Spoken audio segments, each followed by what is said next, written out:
오늘은요, 2차 전지 섹터가 굉장히 강합니다. 사실 2차 전지 섹터 ESS 성장 모멘텀이 붙으면서 시장의 주연으로 좀 우뚝 서고 있는 모습 나타나고 있는데요.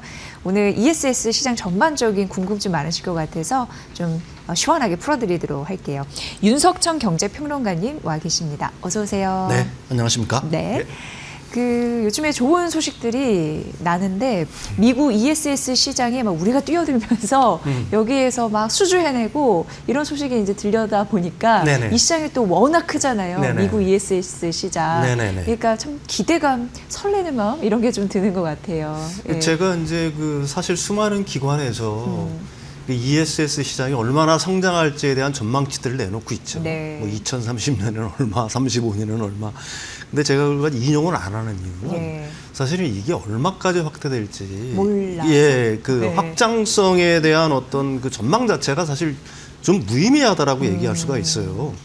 일단 가장 유명하죠. 뭐 엔비디아 CEO 젠슨한 코멘트를 보면은 예. AI 산업의 가장 큰 현상은 연산력 부족 때문이 아니다. 다시 말해서 GPU 칩이 부족해서가 아니라 예. 전력이 부족하기 때문에 앞으로도 생길 것이다. 한국에 와서 비슷한 얘기를 했어요. 한국도 AI 데이터 센터의 전력 소비량은 일단 소형 원전 수준이라는 건 여러분들 전부 다 아실 텐데요. 네. 한국도 역시 마찬가지로 GPU 부족을 걱정하기보다는 전력 부족이라든지 데이터 센터 부족을 갖다가 먼저 걱정을 해야 된다라고 얘기를 했고, 마이크로소프트 CEO가 이런 말을 했죠. 얼마 전에 엔비디아 GPU를 갖다가 우리는 충분히 확보를 했다. 예. 근데 문제가 되는 게 뭐냐면 이를 운영할 전력 인프라가 부족하다. 에너지. 네. 그리고 조금 아까 리포터가 이제 얘기를 했지만 이게 단독 보도입니다, 사실은. 네. 그래서 이게 뭐 신뢰성이 지금 어느 정도까지 가는지 모르겠는데 그렇죠.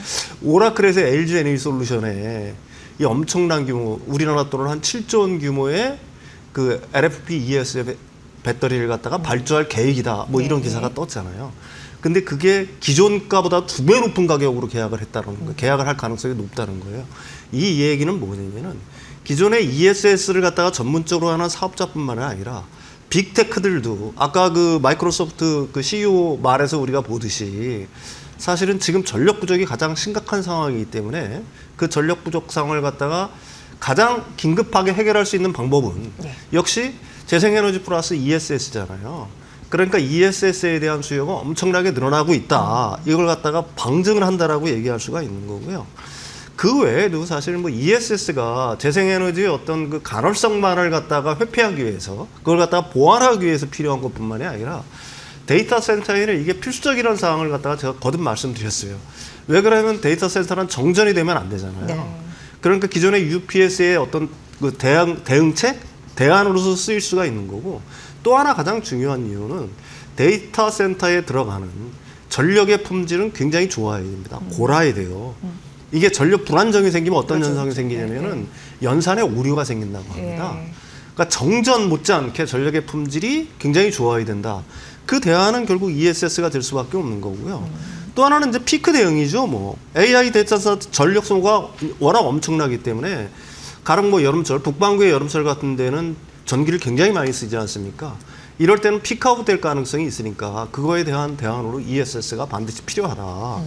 그래서 지금 북미 지역 같은 경우에는 사실 이렇게 표현하면 좋을 것 같아요.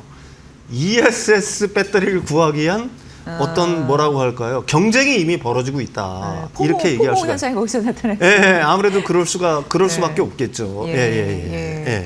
북미 ES 시장의 앞으로의 성장성 어디까지 늘어날지 모르기 때문에 네. 쉽사리 얘기하기가 좀 어렵다 할 정도로 예, 그 확장의 범위가 어디까지가 굉장히 궁금해지는 그런 부분인데 네. 여기서 우리나라 K 배터리가 네. 열일을 하고 인기가 네. 있을 수밖에 없는 이유도 네. 있을 것 같습니다. 그 전에 이제 네. K 배터리가 그중에 내년에까지 사실 얼마 정도의 캐파를 증설하느냐가 여러분들이 좀 궁금하실 거 아니에요. 네. LG 엔솔이 제일 빨라요. 조금 아까 리포터가 말했듯이 미시간주 홀랜드. 그 다음에 캐나다. 그 다음에 캐나다의 스텔란티스라는 합작 공장 EV용으로 짓고 있었잖아요. 네. 그 부분의 일부를 갖다가 LFP ESS로 전환을 벌써 했어요. 그래서 11월 달부터 생산을 한다고 하거든요.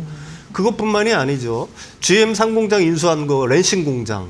그 다음에 미국의 스텔란티스라는 합작 공장. 혼다의 조인트 벤처 공장. 이걸 갖다가 다 ESS LFP 배터리 라인으로 점점점 이 전환을 해나겠다고 하는 거거든요. 그래서 내년 정도의 캐파를 한 30기가와트 정도를 보고 있어요. 삼성 SDI 역시 마찬가지죠. 스텔란티스랑 짓고 있는 한 개 라인은 NCM, 또 한 개 라인은 LFP. 근데 역시 그 삼성 SDI 같은 경우도 한 30기가와트 아워 정도를 갖다가 보고 있거든요. 근데 사실 내년 정도의 그 ESS 사업자 중에 가장 큰 사업자가 누구냐면 미국에서 바로 테슬라입니다. 테슬라. 네. 테슬라 같은 경우가 자체 공장에서 일단 10기가와트 정도를 생산을 해내요. 예. 그리고 기존에 LG 에너지 솔루션이랑 20기가와트 했잖아요. 그럼 30기가와트죠? 그 다음에 이번에 추가로 발주 낸다 하는 게 삼성 SDI 10기가와트 정도를 낸다고 그래요. 그럼 한 40기가와트 정도 되잖아요. 그래도 이게 아직 쇼티지란 얘기입니다. 왜 그러냐면 필요한 게 한 100기가와트 정도 되는데. 예. 그러니까 사실 여기 필요한 게 아까도 말씀드렸듯이 테슬라만 있는 게 아니잖아요. 그 2위, 3위, 4위 ESS 사업자들부터 시작을 해서 기존의 빅테크 사업자들까지, 가령 뭐 오라클 같은 사업자들까지 이게 서로 달라고 하니까 쇼티지가 날 수밖에 없는 거고요. 네. 그럼 왜 한국산 배터리를 갖다가 갑자기 이렇게 찾게 될까? 사실 뭐 얼마 전까지만 해도 그 중국산 배터리 차체제, 중국산 배터리가 완전히 북미 시장을 갖다가 완전히 장악을 했었잖아요.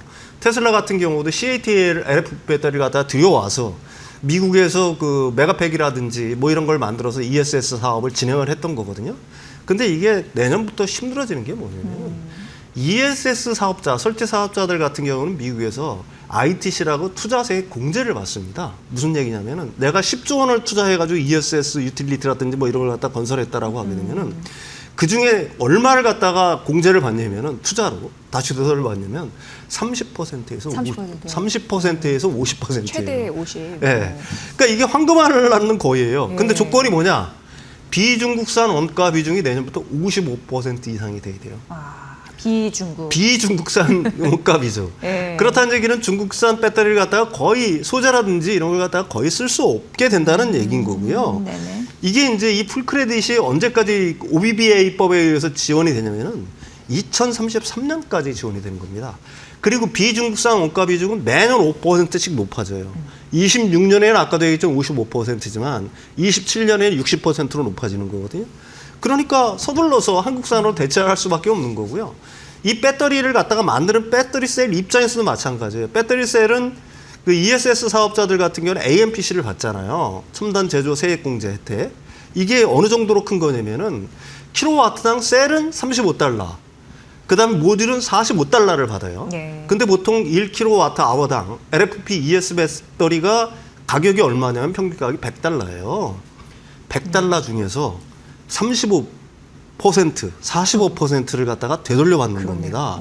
이게 엄청난 수익인 거예요. 영업이익이 그래서 할만하네요. 예, 마진이 그래서 높다는 거고. 근데 이걸 받으려면 내년부터 여기는 비중국산 비중이 60%가 돼야 돼요. 이게 그래서 2030년까지 얼마까지 높아지냐면은 85%까지 높아집니다. 네. 비중국산 비중이.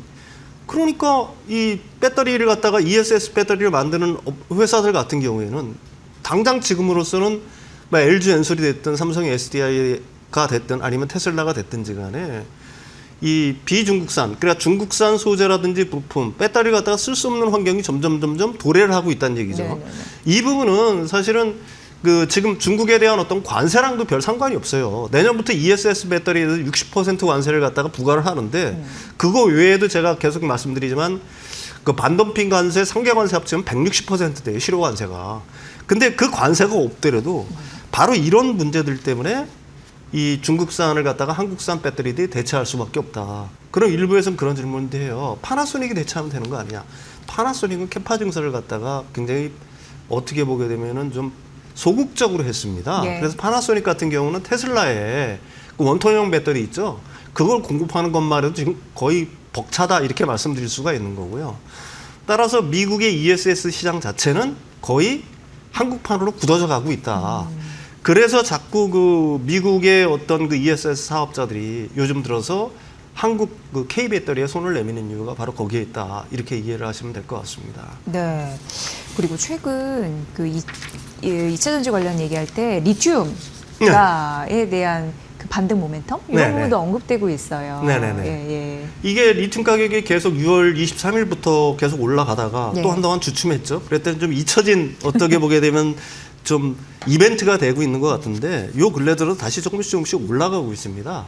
이렇게 저기 그림에 보시면 알겠지만은 6월 23일부터 해가지고 저기까지 쭉 올라갔었죠. 그 다음에 다시 또 하락세를 보이다가 네. 그 다음에 요 근래 들어서 지금 들어서 다시 조금씩 올라가고 있는 거거든요.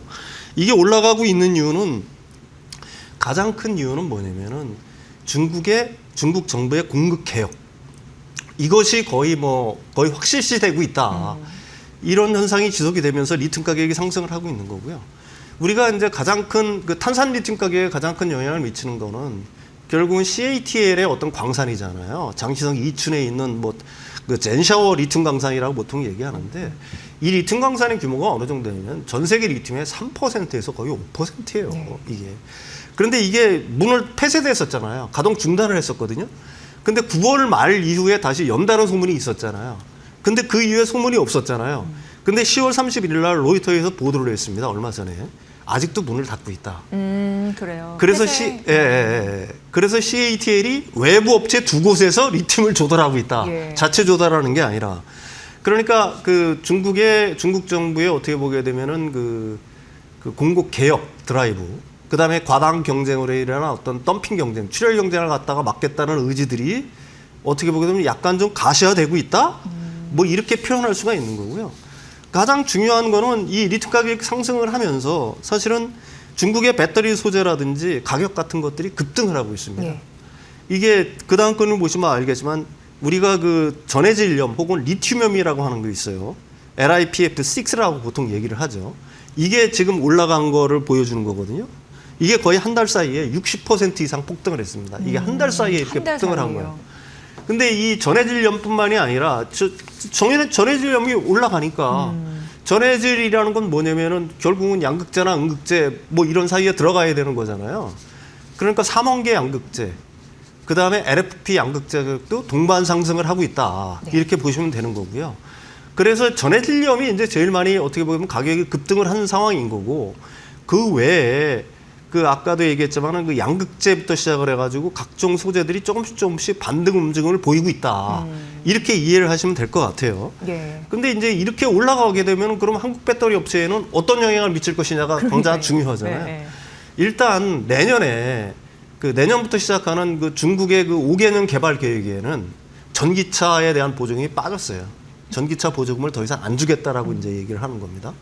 왜 그러냐면 중국 정부 입장에서는 중국 정부의 어떤 보조금을 등에 업고 중국 전기차 회사들이 수십 개가 이렇게 난립을 하면서 서로 간의 가격 덤핑 경쟁을 벌이고 잘 나가던 BYD마저 영업이익이 급감하란다거나 영업 적자로 돌아서고 하는 이런 문제들을 갖다가 어떤 근본적인 원인 자체가 전기차 보조금에 있다라고 보는 거고요. 전기차 보조금을 갖다가 끊음으로 해서 일종의 이제 시장을 통한 어떤 구조 조정 이걸 갖다가 촉진시키겠다. 또 하나는 있겠죠. 전기차의 경쟁력이 자신들이 생각하기에는 이제 어느 정도 수준까지는 올라왔다라고 볼 수도 있겠죠. 네, 보조금 안 줘도 그래도 또 살아날 기업은 살아난다라는 차원에서. 그러니까 전기차의 보조금을 갖다가 중단한다는 얘기는 배터리에 대한 어떤 보조금 같은 경우들도 앞으로 이제 중단될 가능성이 높고 이렇게 된다는 얘기는 뭐냐면은 배터리 가격이 올라갈 가능성이 높다는 얘기죠. 아까도 얘기했지만 소재 가격들이 올라가니까 가령 리튬이라든지 리튬염이라든지 가령 양극재라든지 이런 게 올라가게 되면은 이제 배터리 가격 자체가 올라가겠죠. 그다음에 전기차 보조금이 끊기면서 해외로 수출하는 중국의 어떤 배터리라든지 아니면은 전기차에 대한 어떤 원가 경쟁력이 이제는 조금씩 낮아질 가능성이 있다. 예. 이런 부분은 이제 한국 K 배터리라든지 아니면 전기차에는 그나마 좀 우호적인 상황이 될 수 있을 것 같고요. 특히 이제 올해 3분기 이 실적을 봤지만은 2차 전지 소재 업체들 보게 되면 의외로 재고 평가 손실에 환입되는 것들, 과거에 이제 손실로 잡았던 것들이 리튬 가격이 올라가면서 소재 가격들이 올라가면서 환입되는 것들이 이제 영업이익에 잡히는 경우들이 있잖아요. 만회되는 거죠. 네. 네. 그런 상황들이 앞으로 점점 좀 심화될 가능성이 있다. 그래서 이런 어떤 움직임 자체가 결국은 이제 리튬 가격이 상승한다거나 중국 시장에서 탄산 리튬 가격이라든지 아니면 양극재라든지 어떤 소재 가격이 올라가는 것 자체는 결국은 이제 우리나라들의 어떤 소재 업체들도 향후 그 가격을 따라서 판가 인상을 할 가능성이 굉장히 높잖아요. 네. 판가 인상이 제품에 반영되는 네, 거죠. 제품이 반영된다라고 최종 제품에. 하면은 예. 궁극적으로는 그것들이 이제 영업이익을 갖다가 높이는 뭐 이런 쪽에 그 긍정적인 어떤 촉매제로 작용할 가능성이 앞으로 굉장히 높다. 네. 그래서 이런 식의 어떤 그 이게 제가 생각하기에는 그런 거예요. 이게 이제 그 완전히 낮아졌던 가격들이 서서히 올라가고 있는 거는 이게 뭐 그 엄청난 이득을 보겠다는 게 아니라 그 어떻게 보게 되면 그 과도하게 낮아졌다는 가격이 이제 정상화? 정상적으로 아. 이제 환원이 되고 있는 과정이다. 예. 그렇게 되면서 2차 전지 밸류체인 전체적으로는 우리나라 업체들 같은 경우에는 긍정적인 영향을 받을 수가 있다. 이렇게 정리를 할 수가 있을 것 같습니다. 네. 그러니까 이게 어떻게 보면 지금도 이제 실적 시즌이잖아요. 네네네. 실적 옥석가리 굉장히 중요한데 네네네. 그렇게 실적이 개선되는 2차 전지 관련주도 우리가 앞으로도 볼 가능성 네. 이런 부분도 있는 거죠. 예, 아무래도 네. 그렇죠. 특히 이제 그 제가 거듭 강조하지만 북미 시장에서의 중국산 배터리의 어떤 배제 움직임들 같은 경우에는 뭘 하나를 전제로 하냐면 정확한 전제가 필요한 겁니다. 네. 그거는 중국산 소재 부품에 대한 의존도가 없는 기업들. 다시 말해서 자체적으로 국산을 추진하거나 네. 그 광물부터 시작을 해가지고 전구체, 양극재, 음극재까지 내재화를 추진하고 있는 기업들. 그러니까 중국에 의존하지 않는 기업들 같은 경우가 아까도 얘기했지만 비중국산 비중이 55%, 60%가 되니까요. 그러니까 그런 부분들을 갖다 충족할 수 있는 어떤 회사들, 이런 회사들이 그 중장기적으로는 수혜를 입을 가능성이 굉장히 높다. 이렇게 정리를 할 수가 있겠죠. 네. 그래서 최근 2차전지 관련주에 ESS 성장 모멘텀이 딱 붙었는데 네네네. 이게 이제 2차전지 주를 이끌 화끈한 성장 동력으로 가겠다 이렇게 생각해 하면서 우리가 북미 시장 또 여러 가지 수주 이런 부분을 눈여겨봐야겠네요. 그렇죠. 네. LG엔솔 같은 경우에는 네. 내년에 북미 시장에서 EV 출하량은 26기가와트밖에 안 돼요. 근데 그 ESS 배터리를 출하하는 양이 얼마냐? 31기가와트로 보고 있거든요. 네. 근데 그 늘어나는 거는 조금밖에 안 늘어나잖아요. 이 차이가 별로 안 나잖아요. 근데 뭐냐? 매출액은 2배 차이가 납니다. 그러니까 일부에서 얘기하는 것처럼 가령 그 미국에서의 어떤 EV 시장의 보조금 종료율이라는 어떤 그 절벽 현상, 수요 둔화 현상은 지금 ESS의 성장에 비하면 이건 아무것도 아니다. 왜 그러면 ESS의 영업이익률이 훨씬 높기 때문에 그다음에 ESS의 성장폭이 이 EV 시장의 어떤 감소폭을 갖다가 훨씬 상회할 거기 때문에 네. 만들어도 달라는 데가 많아서 쇼티지 현상이 벌어지는데 그런 부분을 갖다가 염려할 거는 하나도 없다 이렇게 생각을 합니다. 예.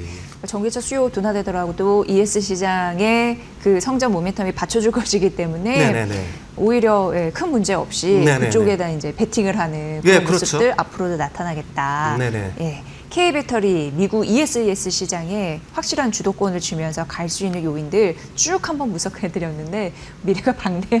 예. 이런 부분으로 잘 참고해 보시면 좋을 것 같습니다. 오늘 윤석천 경제평론가의 분석으로 들으셨습니다. 고맙습니다.